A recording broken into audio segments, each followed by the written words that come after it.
हाँ, हेलो प्यारे बच्चों, वेलकम टू दी 13वां lecture, 13th lecture of rotational dynamics. This is 13th ना? Okay okay. पिछले क्लास में हम लोग कंबाइंड ट्रांसलेशन प्लस रोटेशन का काइनेमेटिक्स समझे थे, तो उसी को थोड़ा आगे बढ़ाते हैं।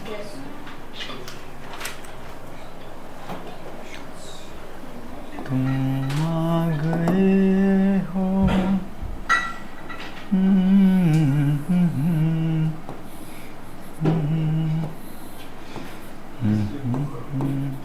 बोलो कितना रखे बीसीएम?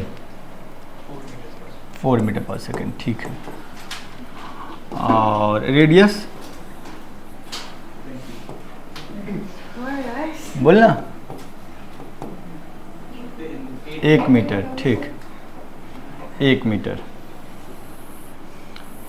इसको बोलो कितना रखें?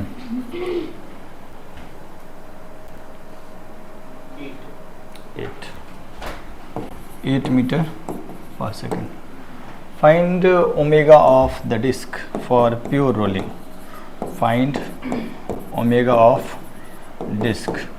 बोल दिए नो स्लिपिंग एनीवेयर, एनीवेयर, कहीं पर भी स्लिपिंग नहीं हो रहा है, ठीक है।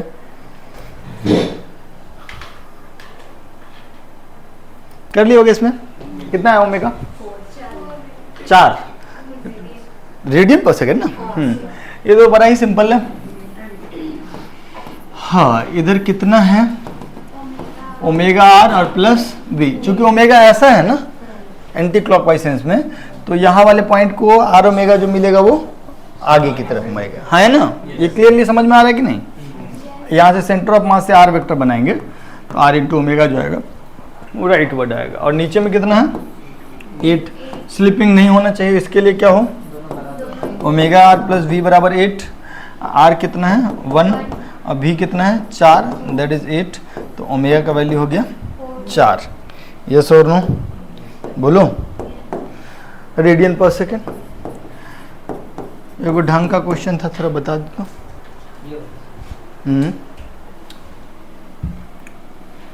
था ना एक,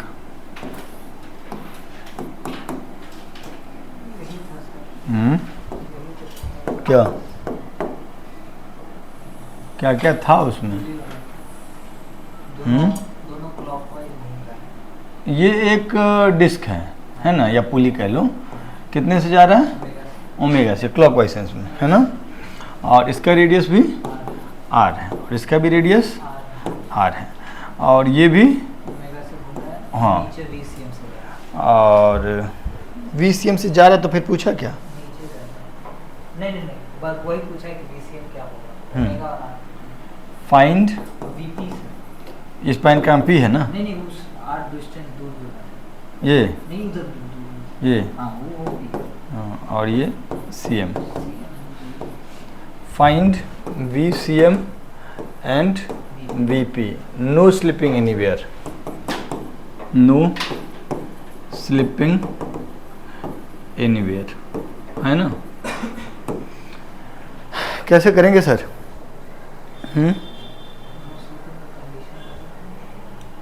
एक बार तो यहाँ पे कर लेंगे। आप लोग थोड़ा सा आइडिया दीजिए ना। मतलब आप इसको अगर करना चाहें तो आप ऐसे कर सकते हैं सर, सुनिएगा। ये ऊपर वाला जो पुली है ये तो फिक्स्ड एक्सिस रोटेशन ही करेगा सर। ये तो फिक्स्ड है यहाँ से। तो ये वाले पॉइंट का वेलोसिटी नीचे की तरफ कितना होगा? R into omega. यस और नो?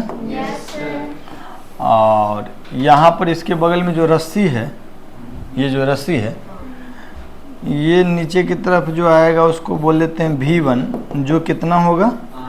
आर ओमेगा, ताकि इसके और इसके बीच में स्लिपिंग ना हो। ये ब्लू कलर वाला जो था उसको हम रस्सी बोल दिए हैं यहाँ पर, ठीक।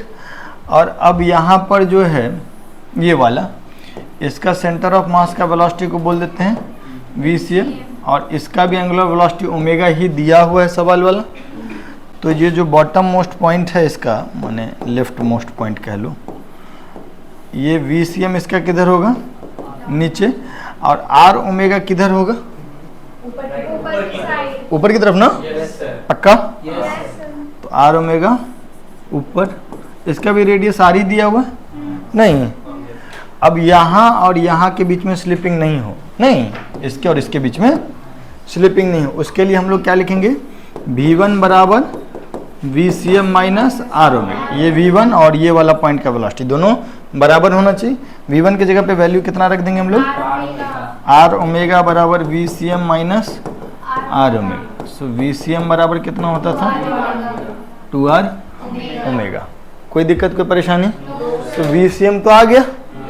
अब हम लोग आ जाते हैं किस पे सर, P पॉइंट पे।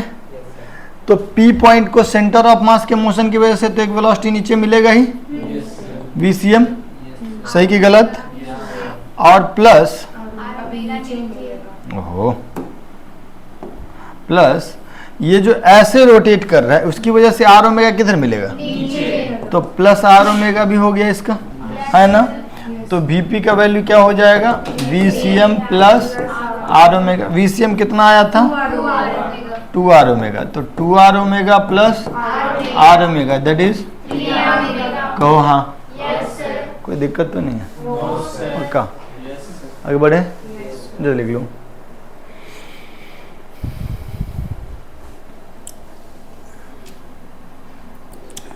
इसमें ना हालांकि एक कंसेप्ट हम तुमको पढ़ाएंगे भी, इंस्टेंटेनियस सेंटर ऑफ रोटेशन, लेकिन जेई एक दो बार सवाल पूछे हुआ है ऐसा कि ये सेंटर ऑफ मास V से जा रहा है, ठीक, और कहाँ पे रखा हुआ, ये ग्राउंड पे। कहाँ पे रखा हुआ है, और ये ओमेगा इज इक्वल टू कितना है, V/R। तो ओमेगा इक्वल टू V/R है, ग्राउंड पे है, तो क्या ये प्योर रोलिंग हुआ? अगर रेडियस आर है तो ऑब्वियसली हुआ। यहाँ पे आगे V होगा, पीछे आर ओमेगा होगा, आर ओमेगा V के बराबर होगा, तो लोअर मोस्ट पॉइंट का वेलोसिटी 0 हो गया और ग्राउंड भी रेस्ट पे है, तो इट इज प्योर रोलिंग। अब इसमें 3-4 पॉइंट दे दिया, ठीक है, ये एक पॉइंट A, ये एक पॉइंट B और ये एक पॉइंट C, और फिर बोला compare VA, VB and VC, तीनों को कंपेयर करो, तीनों को कंपेयर करो। तो हाउ विल यू कंपेयर? किसी कुछ नहीं, बस ऐसे ही 3 पॉइंट दिया था, ठीक है, लिख लो, समझाते हैं, जल्द लिखो।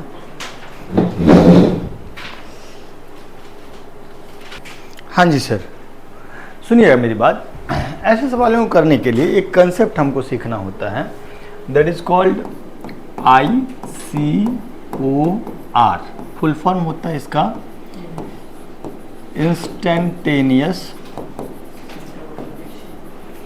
Centre of rotation.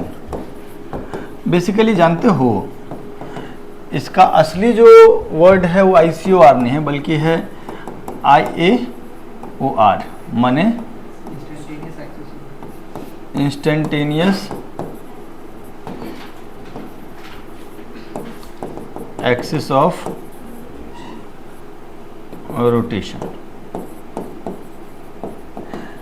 देखो, जब भी कोई body combined translation plus rotation में होता है तो एक इंस्टेंट पे एक ऐसा बिंदु हम ढूंढ सकते हैं जिसके अबाउट पूरे बॉडी को प्योर रोटेशन माना जा सकता हो।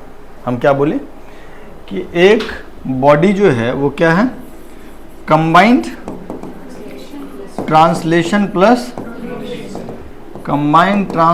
प्लस रोटेशन, है ना?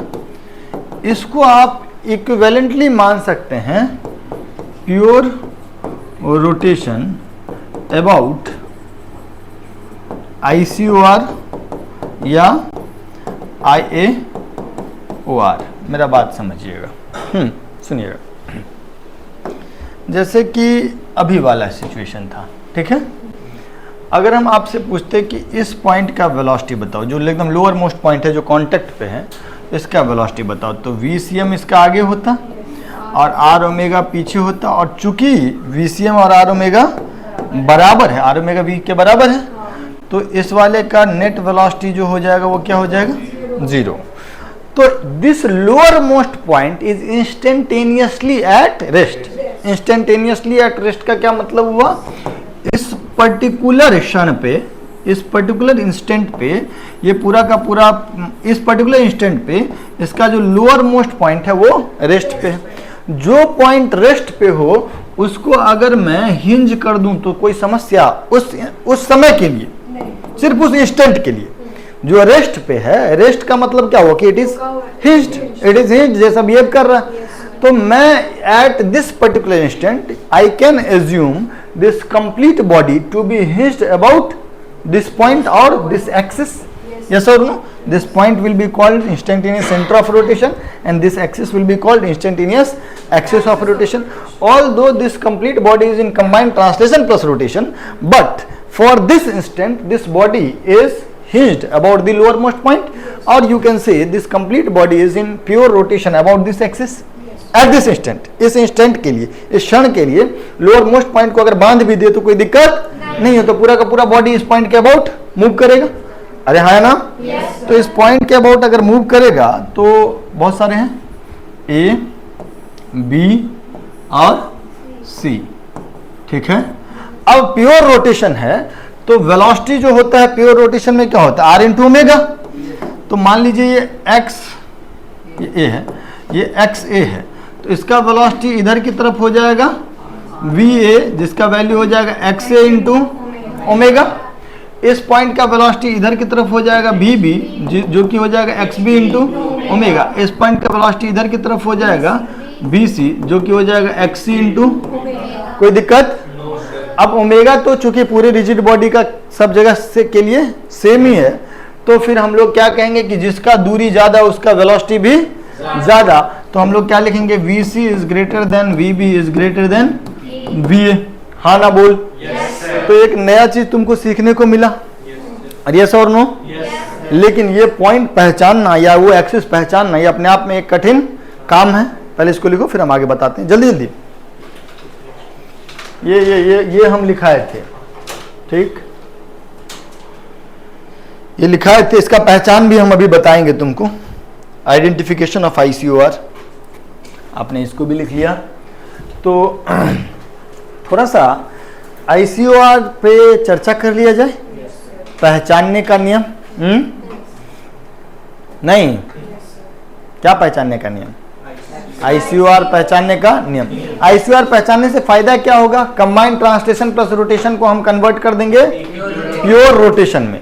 तो कंबाइंड ट्रांसलेशन प्लस रोटेशन में VCM प्लस आर ओमेगा का वेक्टर सम होता है, वहां से सिंपली क्या हो जाएगा, सेंटर जो एक्सिस ऑफ रोटेशन या सेंटर ऑफ रोटेशन से वहां से एक्स ओमेगा या आर ओमेगा, यस और नो? अब अपन पढ़ने जा रहे हैं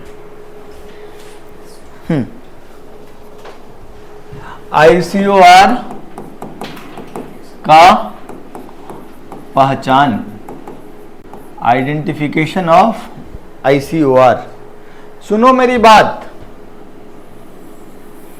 ICOR मतलब एक ऐसा पॉइंट जिसके अबाउट पूरा का पूरा बॉडी प्योर रोटेशन कर रहा है, ठीक है सर? सुनिएगा, मान लीजिए कि हम आपको दो पॉइंट दे दिए बाउआ, ये दे दिए बी, ये दे दिए ए, और दोनों का वेलोसिटी एक दूसरे के पैरेलल है। इसका वी बी है और इसका वी ए है, लेकिन हम क्या बोल रहे हैं कि V B is greater than V A, और इन दोनों के बीच दूरी है कुछ आर, ठीक है सर? अब ICOR किधर होगा और कितने दूरी पे होगा? ICOR किधर होगा, कहाँ होगा? ए और बी के बीच में होगा। सुनिएगा मेरी बात, अब यार ये दोनों बराबर बराबर वेलोसिटी से नहीं जाए, एक मिनट, दोनों बराबर बराबर वेलोसिटी से नहीं जा रहा, तो क्या ये प्योर ट्रांसलेशन होगा? प्योर ट्रांसलेशन नहीं होगा, प्योर ट्रांसलेशन नहीं होगा। तो ये रोटेट भी कर रहा है ना? सोचना, और रोटेशन के 3 पॉसिबल बिंदु बता रहे हैं हम आपको। ये है बी, ये है ए। अगर यहां पे हम ICOR ले लें, ठीक है, तो VB किधर होगा? पीछे, और VA किधर होगा? समझ में नहीं आया? ओमेगा से रोटेट किया, ओमेगा से रोटेट किया, ओमेगा से रोटेट किया तो बीबी किधर आएगा पीछे और बीए पीछे। कौन ज्यादा होगा, ये x1 और ये x2, कौन ज्यादा, बीए हो जाएगा x2 इंटू ओमेगा और बीबी क्या हो जाएगा, ऐसा तो कुछ है नहीं। कौन ज्यादा, बीए ज्यादा और बीबी कम, ऐसा तो कुछ है नहीं। मतलब सेंटर ऑफ रोटेशन ऊपर नहीं होगा, आईसीआर ऊपर, बोलो क्या आईसीआर बीच में हो सकता है? अगर बीच में होगा तो क्या होगा, बी वाले का वेलोसिटी राइट वर्ड और ए वाले का वेलोसिटी लेफ्ट वर्ड, वैसा दिया हुआ। सो यहां से हमें क्या समझ में आया, आईसीआर कहीं एक के नीचे। अच्छा, इस लाइन में ही क्यों ढूंढ रहा हूं मैं आईसीआर, राइट लेफ्ट में क्यों नहीं ढूंढ रहा हूं आईसीआर? क्योंकि सेंटर जो होता है वो रेडियस वेक्टर पे कहीं लाई करता है और रेडियस वेक्टर वेलोसिटी वेक्टर के परपेंडिकुलर होता है। तो इस वेलोसिटी के परपेंडिकुलर लाइन पे ही कहीं सेंटर होगा, हाँ ना बोल। और इस जगह पे अगर मैं सेंटर मान लेता हूं तो एक संभावना है, इस दूरी को मैं मान लेता हूं x और इस दूरी को मान लेता हूं x के बाद y, क्या बात है सर, x प्लस आर। तो सर अगर मैं एंगुलर वेलोसिटी ओमेगा मान लेता हूं, हो सकता है दिया ही होगा, तो VA का वैल्यू क्या हो जाएगा, x इंटू ओमेगा और VB का वैल्यू क्या हो जाएगा, x plus R into omega. Yes और नो, दोनों को डिवाइड कर दूंगा, ओमेगा में कट जाएगा, x का वैल्यू आ जाएगा, BA भी दिया होगा और x का वैल्यू इसमें पुट कर दूंगा तो फिर ओमेगा भी आ जाएगा। तो क्या आप ये बात समझ रहे हैं कि दो पॉइंट का अगर आपको वेलोसिटी दे दिया और दोनों पैरेलल है तो आप आईसीआर का पोजीशन बता सकते हैं कि कितना नीचे या ऊपर कहाँ होगा और ओमेगा भी बता सकते हैं, हाँ ना? अच्छा, आप एक बात जरा देख लीजिए, ओमेगा का वैल्यू पता करने के लिए हम इससे पहले सर्कुलर मोशन में ही समझा चुके हैं ओमेगा क्या हूं, सर्कुलर मोशन में ही ओमेगा बता दिए थे। तुम यहां से ओमेगा लाओगे तो ओमेगा आपका आएगा बीबी माइनस VA बाई आर, पक्का, V relative perpendicular by perpendicular distance. ये हम आपको सर्कुलर मोशन में समझाए थे सर। आप यहां से ओमेगा कैलकुलेट करना पसंद करेंगे क्या? आप यहां से x का वैल्यू पता कर लीजिए और x का वैल्यू उठा करके पहले वाले में पुट करके देखिए, you will get the same answer. Is that okay? Relative velocity कितना हो जाएगा इन दोनों के बीच, VB माइनस VA और दोनों के बीच perpendicular distance r, that is your omega. Is that okay? तो आईसीआर हम बता दिए आपको। आप सवाल लिख लिए थे? नहीं, मतलब आईसीआर का पहचान है पहला कि VA, यहां पे हम आपको दे दिए VB ग्रेटर देन VA, इसको मिटा दे रहे हैं।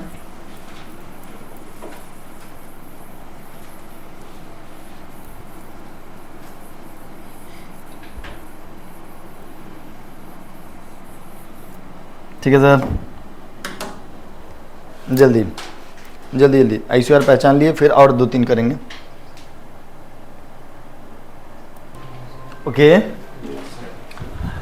तो ऐसा भी तो हो सकता था कि इसमें VB कम होता और BA, तो आईसीआर कहाँ लाई करता, BB के, समझ में आया? लिखने का जरूरत नहीं है। अब फिर ये भी होता, ये VB और ये VA, ठीक। आईसीआर कहाँ, कहीं इसके बीच में, हम ऐसा मान लेते हैं ओमेगा, ठीक है। ये दूरी ले लेते हैं x और ये दूरी हो जाएगा r माइनस एक्स, नहीं तो x ओमेगा क्या हो जाएगा VB, r minus x into omega क्या हो जाएगा VA, और ये पॉइंट क्या है ICOR। यस और नो? यहाँ से आप x का वैल्यू कैलकुलेट कर सकते हैं, ऑब्वियसली ओमेगा भी कैलकुलेट कर सकते हैं। ओमेगा यहाँ पता करेंगे तो कितना आएगा, VA plus VB divided by, ये दोनों के बीच का दूरी है r, ठीक है। क्लियर? तो पैरेलल एंटी पैरेलल में समझ गए आईसीआर पहचानने का। मान लीजिए, लिख रहे हो क्या?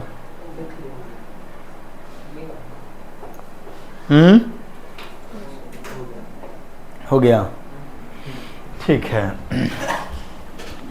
अगर मान लो ऐसा हो कि दो पॉइंट का वेलोसिटी ना तो पैरेलल हो ना तो एंटी पैरेलल हो, जैसे ये A है, इसका वेलोसिटी कुछ इधर है, और B है, इसका वेलोसिटी कुछ, सॉरी,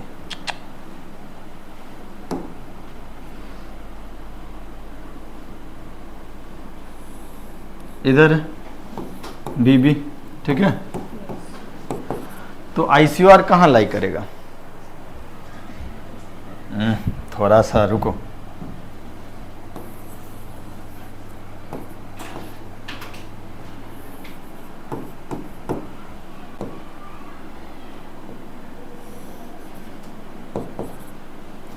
ये VB है, ठीक है।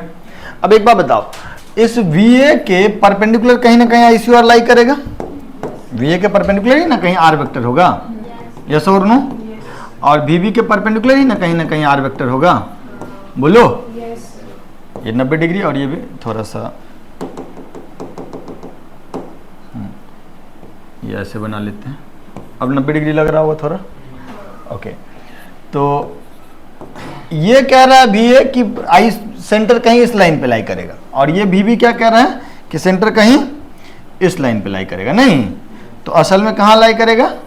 दोनों के इंटरसेक्शन पे। इंटरसेक्शन पॉइंट जो होगा वो दोनों वेलोसिटी का परपेंडिकुलर लाइन पे होगा। तो अगर किसी रिजिड बॉडी के 2 पॉइंट का वेलोसिटी दिया, दोनों ना तो पैरेलल है ना तो एंटी पैरेलल है, तो फिर क्या करेंगे हम लोग? दोनों के परपेंडिकुलर लाइन खींचेंगे, जहां कट गया वही पॉइंट है ICOR। इस पॉइंट के अबाउट आप बॉडी का प्योर रोटेशन मान सकते हैं। Is that okay? कहो बच्चों, कहो हाँ, ठीक है। थोड़ा आगे बढ़े जल्दी, चलो।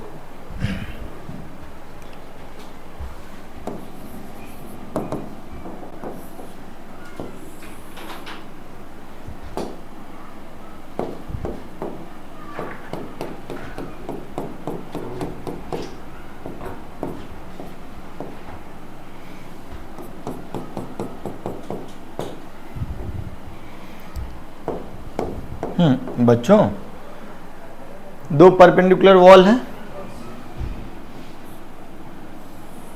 आप ये कंस्ट्रेंट मोशन में भी पढ़े थे सर, ठीक है? ये कंस्ट्रेंट मोशन में भी पढ़े थे। आपको अगर हम ऐसा दे दिए, ठीक है, कि ये A है, ये भी A से आगे जा रहा है, ठीक, और ये पॉइंट है B, ठीक, और ये एंगल है थीटा, और रॉड का लेंथ है L, ठीक। आपसे हम पूछ रहे हैं find VB is equal to what. हम आपसे ये भी पूछ रहे हैं find omega of rod is equal to what, है ना? तो ये सब बात जब हम आपसे पूछेंगे तो कैसे करेंगे आप जरा बताइए, उनको बोलो। तो यार, इसको करने का एक तरीका तो कंस्ट्रेंट था, याद है हम क्या किए थे? Component of velocity along the rod must be same. तो VA cos थीटा, अच्छा ये वाला एंगल कितना? 90 माइनस थीटा। अच्छा, this end is bound to move vertically downward. जब तक कांटेक्ट में है तब तक तो ये वर्टिकली डाउनवर्ड ही आएगा, नहीं? तो इसके वेलोसिटी को हम लोग VB माने थे। कंस्ट्रेंट मोशन से क्या लिखे थे? VA का रॉड के अलोंग वाला कंपोनेंट कितना हो गया? VA cos थीटा, और VB का रॉड के अलोंग कंपोनेंट क्या हो गया? VB cos 90 minus theta. तो VA cos थीटा बराबर VB cos 90 minus theta, that is VB sin theta. तो VB का वैल्यू कितना हो गया? VA cot theta, VA cot theta. ये चीज किए थे। ऐसा क्यों किए थे इस दोनों को बराबर? क्योंकि ऐसा अगर नहीं होगा तो रॉड खिंचा जाएगा, रिजिड रॉड है, वो सब संभव नहीं है, ठीक है सर? सुनिएगा मेरी बात, लेकिन अभी हम ये नहीं पढ़ाने के लिए बैठे हैं, सुन लो। असल में बउआ, असल में ये चीज तो हो गया कि हमको ये पता चल गया कि ये इंड VA से जा रहा है। इसको हम दे दिए, सवाल में VA दिए हैं, VA दे दिए, ठीक है? तो ये जो जाएगा वो नीचे ही जाएगा ना VB से। तो क्या इस पूरे रिजिड बॉडी का ICOR तुम पहचान के बता दोगे? VA का परपेंडिकुलर इस लाइन पे कहीं ना कहीं ICOR होगा। अब VB का परपेंडिकुलर इस लाइन पे कहीं ना कहीं ICOR होगा। यस और नो? बोलो बच्चों। तो इन दोनों का जो इंटरसेक्शन पॉइंट है, this is your ICOR। Yes और नो? आप ऐसा समझ सकते हैं, आप ऐसा समझ सकते हैं कि इस पॉइंट के अबाउट बॉडी प्योर रोटेशन कर रहा है, या कह लो तो इस एक्सिस के अबाउट, इस पर्टिकुलर इंस्टेंट पे इस एक्सिस के अबाउट प्योर रोटेशन कर रहा है। ठीक है क्या? तो अगर इस एक्सिस के अबाउट प्योर रोटेशन कर रहा है, ये दूरी कितना हो जाएगा सर? L sin theta. तो इधर वाला वेलोसिटी VA कितना हो जाएगा? L sin theta into omega. तो VA का वैल्यू हो गया L sin theta into omega. Is that okay? और ये वाला एंड पॉइंट जो होगा वो इधर जा रहा होगा BB से, तो ये दूरी कितना हो जाएगा? L cos theta. तो VB का वैल्यू कितना हो जाएगा? L cos theta into omega. Yes और नो? बोलो, कोई दिक्कत कोई परेशानी? अच्छा, हमको तो VA मालूम है ना, L और थीटा भी मालूम है, तो ओमेगा का वैल्यू कितना हो गया? BA by L sin theta. और ऑब्वियसली अगर VB का वैल्यू पता करना पड़े तो हम लिख देंगे L cos theta into omega की जगह पे कितना? BA by L sin theta. L से L कट गया, देखो तो VB बराबर VA cot थीटा हुआ, जो कि आना चाहिए था। हाँ बोलो, क्लियर समझ में आया? ICR से हम थोड़ा ओमेगा का वैल्यू जल्दी ICR से पता कर लिए, कहो हाँ। लिख लो इसको। अगर इस सवाल को ICR के कंसेप्ट से नहीं करते तो तुमको थोड़ा कष्ट होता। क्या होता? तुम ICR के कंसेप्ट से नहीं करते तो क्या करते? कंबाइंड ट्रांसलेशन प्लस, यस और नो?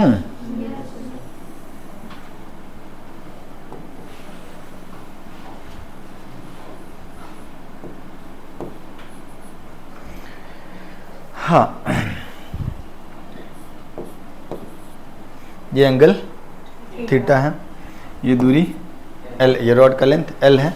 सुनिएगा मेरी बात बच्चों, आपको सवाल वाले ने दे दिया है कि ये वेलोसिटी VA है, बट ये जो सेंटर होगा, centre of mass of rod होगा, वो किधर किधर जा रहा होगा? आगे भी जा रहा होगा, और तो आगे जो जा रहा है हम मान लेते हैं कितने से, और नीचे जो आ रहा है वो मान लेते हैं कितने से, और ये जो रोटेट कर रहा है उसका एंगुलर वेलोसिटी हम लोग मान लेते हैं ओमेगा, और रोटेट कर रहा है उसका एंगुलर वेलोसिटी मान लेते हैं हम लोग ओमेगा। ठीक सर? पक्का पक्का? अब हमको बताइए, ये जो लोअर मोस्ट पॉइंट है इसको वेलोसिटी ट्रांसलेशन प्लस रोटेशन आपको कराना है। क्या क्या करना है? Translation plus rotation. देखिए, ट्रांसलेशन की वजह से इधर मिलेगा सेंटर ऑफ मास का Vx, और ये ट्रांसलेशन की वजह से इधर भी मिलेगा Vy। यस और नो? और ओमेगा जो एंगुलर वेलोसिटी है उसकी वजह से जो सेंटर है उससे L/2 दूरी पे नहीं, जो पॉइंट है वो रोटेट करेगा कितने से? ओमेगा से, तो ये वेलोसिटी हो जाएगा L/2 ओमेगा, और ये एंगल 90 डिग्री। ये एंगल कितना? 90 डिग्री। यस और नो? अब हम लोगों को क्या करना है, सुनिएगा मेरी बात। अब हमको क्या करना है कि ये रोटेशन की वजह से आया 90 डिग्री पे, इसका सम इस डायरेक्शन में क्या होगा? 0, क्योंकि जा रहा होगा ये इधर, जा रहा आगे की तरफ कितने से जा रहा है? BA से। ऐसा सवाल वाला दे दिया। अच्छा, एक बात बताइएगा, अगर हम वर्टिकल लाइन खींचे, ये थीटा है, तो ये वाला 90 माइनस थीटा हो जाएगा, और ये वाला एंगल थीटा हो जाएगा। यस और नो? तो हम लोग वर्टिकल में क्या लिखेंगे? L/2 omega cos theta minus VY, that is 0, क्योंकि इधर नहीं जा रहा है, और L/2 omega sine theta plus VX, वो क्या हो जाएगा? BA, जो कि सवाल वाला दिया है कि आगे जा रहा है कितने से? VA से। L/2 ओमेगा का ये वाला कंपोनेंट क्या हो जाएगा? L/2 omega sine theta plus VX, ये दोनों किसके बराबर हो जाएगा? VA। L/2 ओमेगा का इधर वाला कंपोनेंट कितना? L/2 ओमेगा कॉस थीटा, तो L/2 omega cos theta minus VY कितना हो जाएगा? 0, क्योंकि इधर जाना नहीं है। 2 इक्वेशन हो गया। अब इस वाले पॉइंट के बारे में बताओ। इस वाले पॉइंट को Vx वाले ट्रांसलेशन से इधर मिल जाएगा सेंटर ऑफ मास का वेलोसिटी Vx, और सेंटर ऑफ मास का नीचे वाला वेलोसिटी Vy, और ये ओमेगा से रोटेट कर रहा है, तो L/2 ओमेगा जो हो जाएगा ये कितना हो जाएगा? इसके परपेंडिकुलर हो जाएगा। हाँ है ना? अच्छा सुनिएगा, ये एंगल कितना होना है? ये थीटा, तो ये 90 माइनस थीटा, तो ये वाला एंगल थीटा। अब इस तीनों का रिजल्टेंट नीचे की तरफ आएगा, जिसको हम लोग बोलेंगे VB। जिसको हम लोग क्या बोलेंगे, भाई सुनना, ठीक। इस तीनों का रिजल्टेंट नीचे की तरफ आएगा जिसको हम लोग बोलेंगे VB। तो हॉरिजॉन्टल में कुछ नहीं आएगा, हॉरिजॉन्टल में नहीं आएगा मतलब VX को कोई बैलेंस करेगा, कौन बैलेंस करेगा, L/2 ओमेगा का साइन थीटा। तो VX minus L/2 omega sine theta is equal to 0। Yes और नो? तो एक इक्वेशन आ गया VX बराबर L/2 omega sine theta, equation number 3, equation number 3। अच्छा तुम इसको यहाँ पर जाकर के पुट कर दो तो तुमको पहले ओमेगा का वैल्यू खट से आ जाएगा। VX के जगह पे L/2 ओमेगा साइन थीटा रख दोगे अगर, तो 2 और 3 को अगर हम सॉल्व करेंगे तो L/2 omega sine theta plus L/2 omega sine theta is VA। तो that means L omega sine theta is VA। तो ओमेगा का वैल्यू क्या हो जाएगा, VA by L sine theta. Yes और नो? यही आया था। अच्छा अगर हम इसका नीचे की तरफ वाला वेलोसिटी लिखते तो क्या लिखते, Vy plus L/2 omega cos theta. तो Vy plus L/2 omega cos theta is VB। अब Vy का वैल्यू यहां से उठा करके रख देंगे कितना, Vy is L/2 omega cos theta. तो L/2 ओमेगा कॉस थीटा यहां रख देंगे तो दोनों का सम क्या हो जाएगा, L omega cos theta is VB। यही था, केवल ओमेगा का वैल्यू जो भी आ रहा है उसको यहाँ पे ला करके पुट कर देंगे। ओमेगा का वैल्यू यहाँ पे ला करके पुट कर देंगे अगर, तो L से L कट जाएगा और आ जाएगा VA कॉट थीटा बराबर VB, जो कि आया हुआ था। तुमको नहीं लगता है कि बहुत कठिन हो गया? नहीं, ICR का यूज जो है ऐसे सवालों में ज़्यादा बेहतर हो पाएगा, हाँ या ना, बोलो। और काइनेटिक एनर्जी का कैलकुलेशन अभी करेंगे तो उसमें भी ICR बहुत हमको हेल्प करने वाला है। अदरवाइज क्या होगा कि ट्रांसलेशन का अलग काइनेटिक एनर्जी और रोटेशन का अलग, और ICR के हेल्प से करेंगे तो एक ही बार में। पहले लिख लो फिर बात करते हैं। ये लिखना चाहोगे क्या, छोड़ दो? हाँ ऑलमोस्ट लिख लो, तो लिख लो। चलिए तो अब हम लोग क्या पढ़ेंगे, अब थोड़ा आगे बढ़ते। अब कंबाइंड ट्रांसलेशन प्लस रोटेशन तो ठीक ठाक किए। अब हम लोग करेंगे kinetic energy in combined translation plus rotation. Kinetic energy in combined translation plus rotation. तुम सीक्वेंस देख रहे हो वहां पर भी यही था। Kinetic energy half I omega square prove कर दिए थे, उसके बाद फिर हम लोग डायनेमिक्स में उसका यूज कर लिए थे। तो डायनेमिक्स बाद में पढ़ेंगे, वर्क एनर्जी थ्योरम भी किए थे। तो अगर कोई बॉडी का सेंटर ऑफ मास VCM से जा रहा है और बॉडी ओमेगा से रोटेट कर रहा है, तो ओमेगा से रोटेट अगर कंबाइंड ट्रांसलेशन प्लस रोटेशन है तो रोटेशन किसके अबाउट होगा, एक ऐसा एक्सिस जो कहां से पास कर रहा हो, सेंटर ऑफ मास। मेरा बात समझिएगा, जब भी आप बॉडी को फ्रीडम दीजिएगा रोटेट करने के लिए तो एक ऐसा एक्सिस चुनेगा जो उसके सेंटर ऑफ मास से पास कर रहा है। ऐसा क्यों? क्योंकि out of numerous parallel axis centre of मास से पास होने वाले एक्सिस के बाद मोमेंट ऑफ इनर्शिया मिनिमम होता है। माने जैसे यहाँ बहुत सारा एक्सिस है, सबके बाद मोमेंट ऑफ इनर्शिया देखेंगे तो पैरेलल एक्सिस थ्योरम से मोमेंट ऑफ इनर्शिया क्या लिखते हैं, ICM प्लस MH स्क्वायर या MH स्क्वायर, है ना। तो सेंटर ऑफ मास के अलावा बाकी जो एक्सिस होगा वो सब में मोमेंट ऑफ इनर्शिया थोड़ा ज्यादा होगा। और दुनिया का नेचर जो होता है, प्रकृति जो होता है, वो क्या चाहता है कि कम से कम कष्ट जहां हो वहीं के अबाउट मोशन करें, है ना। तो मोमेंट ऑफ इनर्शिया क्या बताता है, मोमेंट ऑफ इनर्शिया बताता है कि रोटेशन करने में कितना व्यवधान वो उत्पन्न करेगा, कितना अपोज करेगा, है ना। तो कम से कम अपोजिशन जिस एक्सिस के अबाउट मिलता है, नेचर एग्जैक्टली वही एक्सिस चूज करता है अगर फ्रीडम दिया जाए। अगर हिंज कर देंगे तब तो मजबूरी है, लेकिन अगर फ्रीडम देंगे तो हमेशा कौन सा एक्सिस चुनेगा, an axis passing through centre of मास। थोड़ा ठंडा लग रहा है। तो ये बॉडी का सेंटर ऑफ मास आगे जा रहा है और ओमेगा से ये रोटेट कर रहा है। तो इसका जो विजुअलाइजेशन होगा वो हम लोग दो तरीका से करेंगे। एक क्या करेंगे, प्योर ट्रांसलेशन, एक प्योर ट्रांसलेशन। तो प्योर ट्रांसलेशन जो होगा वो पूरा का पूरा बॉडी सेंटर ऑफ मास के वेलोसिटी से जाएगा। और फिर आएगा pure rotation about an axis passing through centre of मास। तो दिस इज प्योर रोटेशन। तो इस ट्रांसलेशन की वजह से काइनेटिक एनर्जी जो होगा बच्चा, ट्रांसलेशन की वजह से काइनेटिक एनर्जी हो जाएगा हाफ m VCM का स्क्वायर, और रोटेशन की वजह से जो काइनेटिक एनर्जी होगा ये हो जाएगा हाफ आई CM के अबाउट, CM से पास होने वाला एक्सिस के अबाउट इनटू ओमेगा स्क्वायर। ये जो दोनों चीज का समेशन होगा ये कहलाएगा टोटल काइनेटिक एनर्जी। ये वाला चीज कहलाएगा ट्रांसलेशनल काइनेटिक एनर्जी, और ये वाला rotational kinetic energy. Is that okay? पक्का? तो कंबाइंड ट्रांसलेशन प्लस रोटेशन में जो टोटल काइनेटिक एनर्जी होगा वो ट्रांसलेशनल प्लस रोटेशनल का सम होगा, ट्रांसलेशनल प्लस रोटेशनल का सम होगा। Is that okay? चलिए इसको लिख लीजिए, फिर एक दो क्वेश्चन करते हैं हम लोग।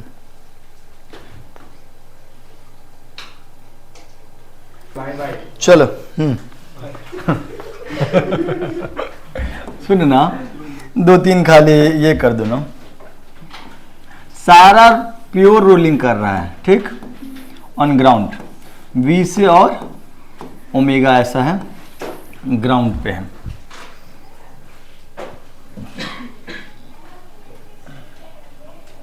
Pure rolling on ground, pure rolling on ground, ठीक है सर। क्या क्या चीज हो सकता है ये? मास m, रेडियस r। अगर ये रिंग हुआ तो काइनेटिक एनर्जी कितना हो जाएगा sir? Half mv square plus half, इसका मोमेंट ऑफ इनर्शिया कितना हो जाएगा सेंटर ऑफ मास के अबाउट? mr स्क्वायर ना, रिंग है तो हाफ आई ओमेगा स्क्वायर, है ना। डिस्क का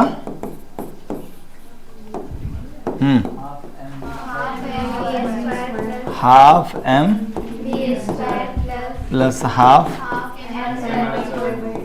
mr square by 2 omega square, half I omega square, क्योंकि डिस्क हो गया। ये ट्रांसलेशन और ये रोटेशनल। एक बार में अगर इसको लिखना चाहोगे तो क्या लिखोगे? आर ओमेगा को V लिख सकते हो ना सर? या एक काम करो ना, एक काम करो ना, रुको रुको पहले सबको लिख लो फिर समझाते हैं। हॉलो स्फीयर, हॉलो स्फीयर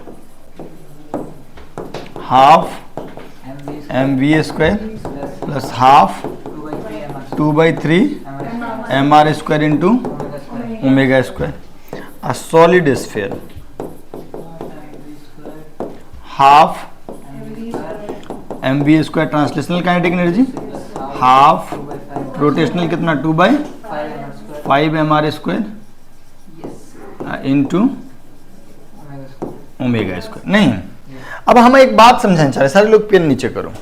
ये ग्राउंड पे प्योर रोलिंग कर रहा है तो V बराबर क्या हो जाएगा? ठीक, या V की जगह पे आर ओमेगा पुट करो, V की जगह पे आर ओमेगा पुट करो, आर ओमेगा पुट करोगे तो आर स्क्वायर ओमेगा स्क्वायर हो जाएगा। तो यहां पर क्या बचेगा? mr स्क्वायर, और यहां भी इंटू, दिख रहा है? नहीं दिखा?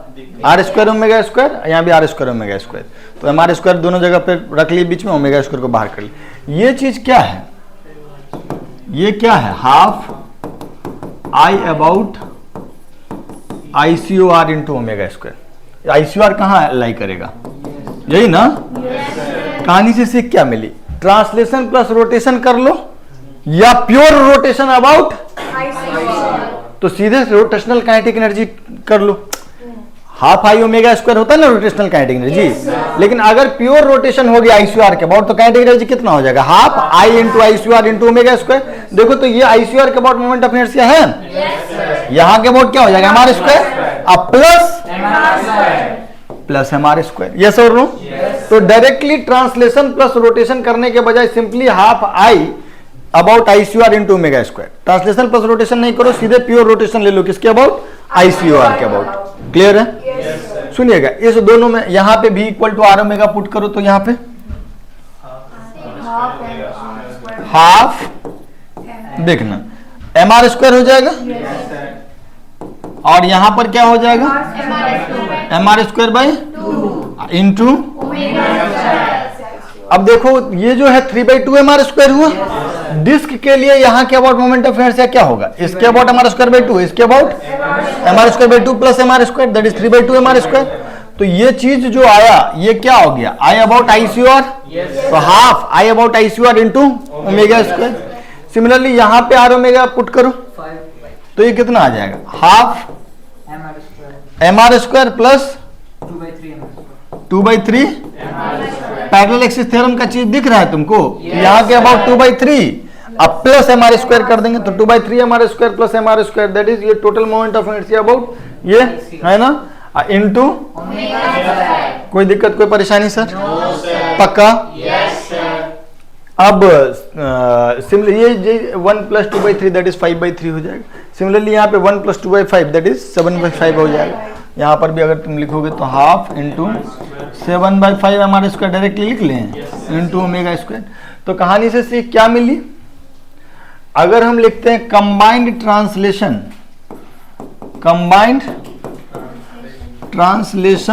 प्लस रोटेशन, और इसमें हम लोग काइनेटिक एनर्जी पता करते हैं तो लिखेंगे टोटल काइनेटिक एनर्जी।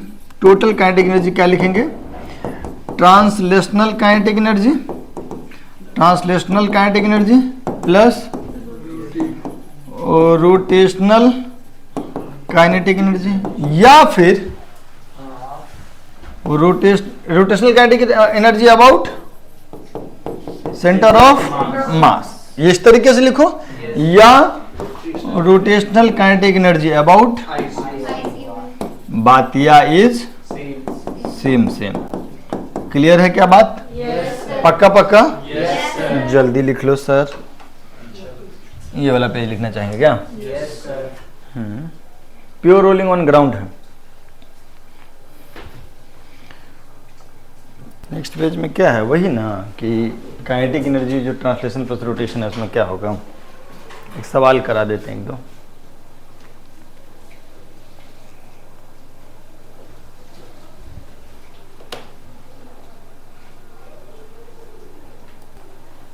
सुनिएगा, याद है प्योर रोटेशन में पहले रोटेशनल काइनेटिक एनर्जी निकाले थे, फिर वर्क एनर्जी थ्योरम। तो वर्क एनर्जी थ्योरम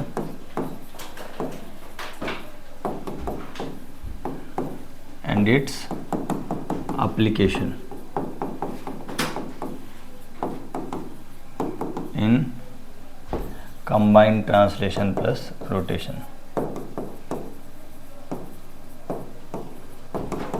सिंपल है सर।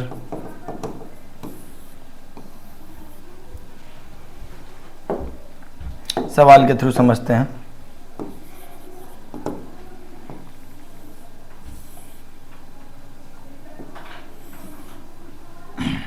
ये एंगल है थीटा, यहाँ पे क्या रखोगे बताओ ये? हाँ, डिस्क मास m रेडियस r, ठीक है। और ये जो है हाइट कितना है, कैपिटल H, ठीक। Disk is released from shown position. Disk is released from shown position, ठीक। हाँ सर सुनिएगा, H हाइट से disc is release from shown position. हम आपको बोल रहे हैं कि friction is sufficient, friction is sufficient to prevent slipping, तो अगर स्लिपिंग नहीं होगा तो क्या होगा, रूल करता हुआ आएगा। Find VCM of disc and omega of disc when it reaches ground. ये सवाल हम ही करेंगे और इस पे जो रिमेनिंग क्वेश्चन होगा वो नेक्स्ट क्लास में करेंगे। आज बस इंट्रो ही है इस पे, ठीक। लिख लियो क्या? क्या करेंगे सब बताओ। यहाँ से चल रहा है डिस्क, जब यहाँ नीचे पहुंचा होगा, ठीक, जस्ट, तो रेडियस नेग्लिजिबल ही मान लेते हैं, ठीक है ना। R is very very small as compare to h. अगर ऐसा नहीं मानेंगे तो फिर centre of mass h minus r ही नीचे आएगा। अभी हम लोग सेंटर ऑफ मास को कितना नीचे आता हुआ मान रहे हैं? एच। अगर मान लो एच बहुत आर बहुत छोटा ना हो तो सेंटर ऑफ मास यहाँ से कितना नीचे आएगा? H minus are. एनीवे हम अभी एच मान रहे हैं, तो हम लोग क्या लिखेंगे? Work done by gravity is equal to K final minus, yes और no? Work done by gravity कितना लिख देंगे? अच्छा, क्या नॉर्मल कोई वर्क नहीं करेगा क्या? नहीं, नॉर्मल तो कांटेक्ट के परपेंडिकुलर है, डिस्प्लेसमेंट इधर हो रहा है, तो नॉर्मल के द्वारा कोई वर्क नहीं। फ्रिक्शन के द्वारा कोई वर्क होगा क्या? फ्रिक्शन तो आएगा ना, तो फ्रिक्शन के द्वारा कोई वर्क होगा क्या? नहीं, क्योंकि प्योर रोलिंग कर रहा है, तो जहां फ्रिक्शन लग रहा है उस पॉइंट का उस समय पे डिस्प्लेस डीएस जो होगा वो 0 है। जहां फ्रिक्शन लग रहा है इट इज एट रेस्ट, वो पॉइंट है फ्रिक्शन ग्राउंड, मतलब इंक्लाइन प्लेन पे लग रहा है और डिस्क के ऊपर बीच में है ना, तो उस दोनों का कांटेक्ट वेलोसिटी, दोनों कांटेक्ट पॉइंट का वेलोसिटी तो 0 है। तो अब तुम ही सोचो कि एक पॉइंट है जिस पर हम फोर्स लगा रहे हैं, लेकिन उसका डिस्प्लेसमेंट उस समय पे कितना हो रहा है? 0। तो वर्क डन होगा कुछ? तो इसीलिए फ्रिक्शन के द्वारा वर्क डन क्या होगा? 0। तो सिर्फ और सिर्फ किसके द्वारा वर्क डन होगा? ग्रेविटी। कितना वर्क डन हम लोग लिखेंगे? mgh। कारण हम समझा दिया आपको, पक्का? अच्छा, जब वो यहां से यहां आया तो काइनेटिक एनर्जी जो होगा कौन कौन सा होगा? फाइनल काइनेटिक एनर्जी ये इधर VCM भी होगा और ओमेगा भी होगा। उधर कह लो, या एक मिनट के लिए इधर ही मान लेते हैं, ये VCM और ओमेगा, और ऑब्वियसली ओमेगा जो होगा वो VCM बाई आर होगा, क्योंकि जिस सरफेस पे कर रहा है वो रुका हुआ है, प्योर रोलिंग जो कर रहा है वो रुका हुआ सरफेस है, तो VCM बराबर आर ओमेगा हो गया। तो काइनेटिक एनर्जी कायदे से तो ये लिखना चाहिए, हाफ m VCM का square plus half mr square by 2 into omega square, है ना। अब minus initial kinetic energy 0, initial kinetic energy 0। अब यार VCM की जगह पे आर ओमेगा रख दो, है ना, या फिर तुमसे हम ये कहेंगे ना कि इस दोनों का कंबाइंड एक ही बार में लिख लो ना। हाफ आई अबाउट कितना हो जाए? आई सी आर के अबाउट कितना हो जाएगा?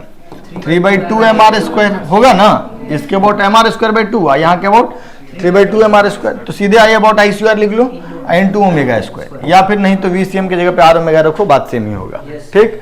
तो यहाँ से m कट जाएगा, है ना, तो ये कितना आ जाएगा?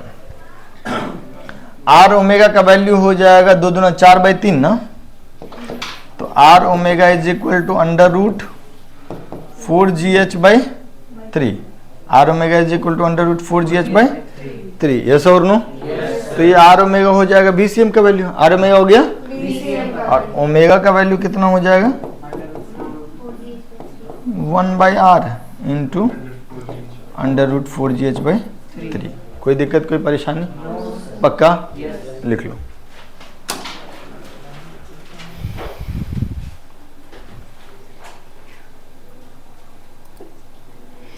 तो इसी में और भी सेटअप सब होगा, उस सब का चर्चा हम लोग नेक्स्ट क्लास में करेंगे। तो अगले क्लास में हम लोग work energy theorem, kinetic energy, combined translation plus rotation का कंप्लीट कर लेंगे, फिर एक बच जाएगा डायनेमिक्स, ठीक, उसका भी हो सकता है नेक्स्ट क्लास में शुरू कर ही दें, ठीक। मिलते हैं हम लोग नेक्स्ट क्लास में, बाय बाय।